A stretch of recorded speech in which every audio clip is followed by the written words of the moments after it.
في لعيبه كتير قوي مهتمه بانها تعرف ازاي اللعيب يشتغل نفسه من الصفر لحد ما يسافر. انا كنت كارثي وانا صغير، كان وزني عالي جدا، كان حركتي بطيئه جدا، كانت الدنيا معايا صعبه جدا. انا مسكتها واحده واحده. بيقول لك صاحب بالين كداب، فانت مسكت حاجه. اول حاجه طبعا اشتغلت على اكتر حاجه، يعني هي كانت ممكن تنهي لي مسيرتي، اللي هو الوزن. تابعت مع دكتور وعملت، يعني قعدت فتره طويله جدا لغايه ما وصلت للوزن المثالي. تاني حاجه طبعا لازم اطور الجزء البدني، لان ده مهم جدا جدا جدا للاعيب الهاندبول، لان الهاندبول دلوقتي بقت كلها بدني وجري بدني وجري. طبعا طورت الجزء البدني ولسه لغايه دلوقتي طبعا نفضل نطور فيه، بس ده كانت بدايه. وطبعا بقى الجزء الفني ده اكبر جزء خد مني وقت.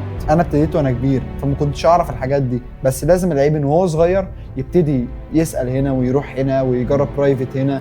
لان انا بقول للعيبه ما تكتفيش بتمرين النادي. يعني انت بتشجع البرايفت؟ طبعا بتشجع تمرين طبعا جدا، لان تمرين النادي معلش مش هيركز مع لعيب. انت معاك ساعتين في اليوم، معاك 20 لعيب 25 لعيب، مش هتركز مع لعيب. فانا بشوف ان اللعيب اللي عنده بوتنشال انه يوصل لحاجه وعنده شغف انه يوصل لحاجه لازم انه يروح برايفت، ولازم يطور الفنيات بتاعته، ولازم يبقى مميز عن اصدقائه في الفرقه او زمايله في الفرقه. التفاصيل الصغيره جدا اللي بتفرق لعيب عن لعيب. الحلقه كامله موجوده على تشانل فارس هاندبول على اليوتيوب، فروح اعمل سبسكرايب وما تفوتش الحلقه.